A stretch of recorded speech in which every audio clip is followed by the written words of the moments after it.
Since mid-March, Chattanooga and our nation have been impacted by the coronavirus, racial tension, allegations of police brutality. This afternoon, Chattanooga Mayor Andy Berke is live in the studio to talk about how we can best move forward after all that has happened and is happening. The news continues at 4:26. Thank you for watching Channel 3, and Mayor Berke is live with us in the studio this afternoon. And we stepped it off. We're about 20 feet apart. We are practicing social distancing, although we are here at the same time. Mayor, thank you for joining us this afternoon. Glad to be with you, at least close to you. That's right, somewhat close. Well, last night, City Council passed your alternative budget, and a lot of confusion, misinformation, misunderstandings about money being transferred from the police department. This word defunding is sometimes misinterpreted by people. How about you explaining to everybody, as in most basic terms you can, exactly what has happened? Well, I don't believe in defunding. We need a highly qualified police department that can service each and every one of our neighborhoods.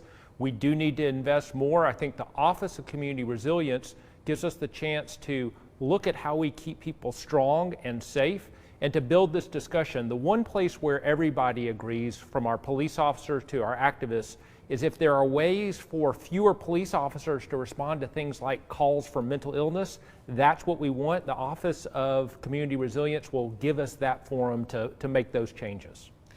And there's even confusion about the Office of Community Resilience. Some are saying it's just a fancy title for something that's already been in existence. What exactly makes it new and special? Well, we're taking a number of functions and adding to them. The things that we need to examine are how we provide services better, not take things away from our neighborhoods. And so the Office of Community Resilience allows us to pull a bunch of different functions together and then add on these questions of how do we keep people safer without police, and how do we make sure that we're preventing people from becoming unsafe to begin with or from turning to a life of crime. In some cities, we have seen some disagreements between City Hall and the police department. How about here in Chattanooga? What's the relationship with you and Chief David Roddy? Are you two on the same page, working toward the same goals? Chief Roddy and I are on the same page. We talk about this virtually every day. I made these changes with his support, and you heard him say that to City Council, because what we don't want to do is get in a situation where we're reducing services to people. What we want to do is offer additional help to our neighborhoods, and I think that's why this defunding question, I am against it. We don't want to reduce, we want to add. There was vandalism last night on the steps of City Hall. That's been widely covered on our newscast and in other news organizations. You know, an immediate response from some people was, why now? It appears as though City Council is trying to do something, and those who defaced the City Hall seem to be implicating that not enough is being done. What's your thoughts on that? Well, I know I'm listening to what people are saying, from activists to community leaders to neighborhood leaders. We want to hear what everybody is saying. There are going to be situations where somebody commits an act that we're not really happy about, but I know from across the community, we're hearing people say that they're proud of how our community has handled the protests. They're supportive of the fact that people are speaking out, but also that we're handling them in a safe and peaceful way, and we need to keep that up. And we'll get off track just for a moment here, because the vandalism is kind of a hot topic today.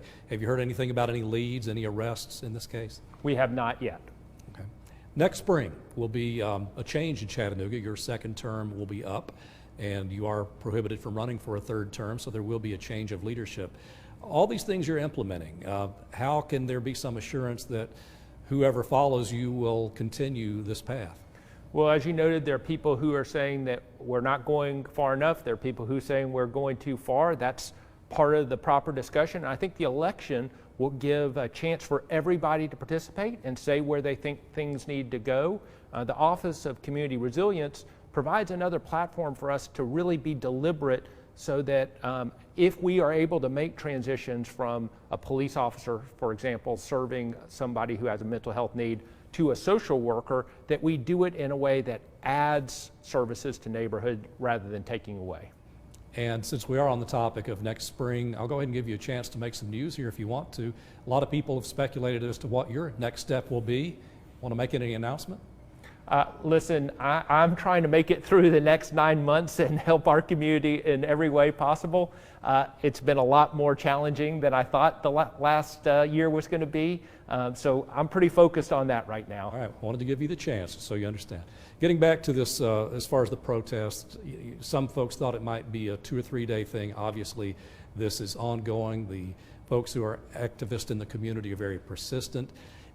Is there a plan? Does the city have a plan if these protests continue for more days, weeks, and months? So when it comes to police officers getting paid and just generally protecting the city? We are paying these officers out of our overtime. It is draining for them. They're out there every day in 90-degree heat with their vests on and their belts. We know that our activists are out there speaking their minds. We want to give them that chance to do so safely. It is obviously challenging to do both of those things. I think we've accomplished that well so far, but certainly as days go on, it is draining for everyone, and I believe that we're going to continue to see these protests adapt and change as time goes on. We have seen some elected officials on the local and national level personally involved in the protest and demonstrations from both sides of the aisle. Have you been involved personally, and do you plan to attend any? I've been talking to activists, met with some of the activists, want to continue to listen, but it's not just about listening to them, it's also about listening to other community leaders and people who've been involved in neighborhoods for years, getting the perspective of everyone. I think it's great that many of the activists, particularly the young people, are speaking their minds and getting involved, and I want to see that grow. I think that's healthy for our community. At the same time, we have to listen to everybody, and that's what I'm committed to. And moving now to the topic of COVID-19 and the fact that we and so many others are wearing masks and socially distancing. Let's talk about that for a minute. You came under a lot of fire, especially past couple of months, by some folks who said you were not reopening the city soon enough, that you were being too cautious. Knowing now what we didn't know a couple months ago, is there anything you'd do different? No, I would do the same thing. I think the important thing that we needed to do is and still need to do, is to create a situation where the expectation and the normal thing to do is to wear a mask and to stay away from other people. We still haven't gotten there yet, and the reason to open slowly is to make sure that we are changing that expectation. Right now, I'm very concerned about where we are. Our numbers are at highs, particularly the number of hospitalizations, and for us, we still got to work towards that situation where you just expect to wear a mask when you go out. You expect other people to do it, and if you don't do that, people are kind of looking at you strange, as opposed to if you're wearing a mask, people are looking at you strange. And I'll give you a chance here to kind of take your mayor's hat off and just speak as a citizen. You know, you're on the streets every now and then, certainly not as much as you used to be, none of us are. But when you are on the streets and you see what's going on at restaurants and hardware stores and grocery stores and you name it, what do you think? I mean, are people getting the message, or do we need to reset? Not enough people are getting the message. Certainly there are a lot of Chattanoogans who are doing the right thing, but I would tell you that it's not just about people, it's about business owners.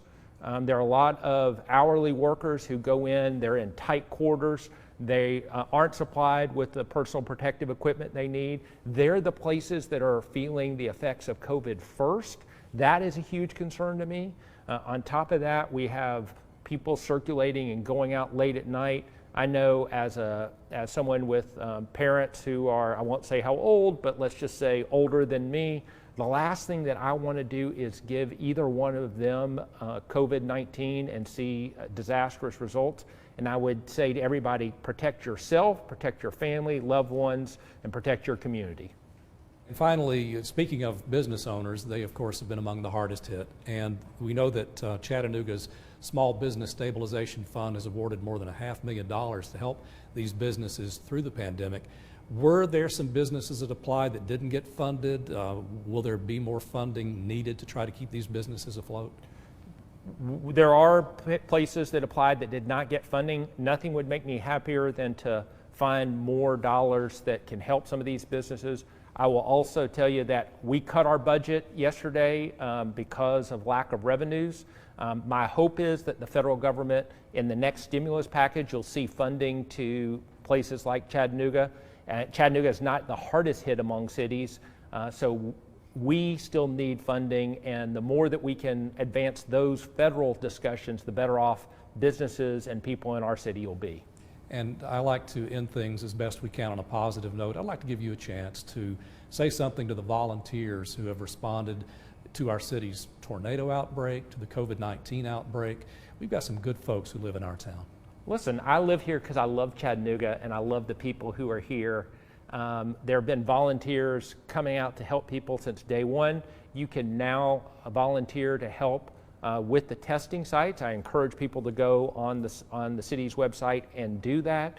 But we are the volunteer state. That's who we are. And people in Chattanooga are just nice. And that makes me feel good about living here. Mayor Andy Berke, thank you for joining us. From me to you, a virtual handshake. That's about as close as we can do it these days. And we'll look forward to seeing you again.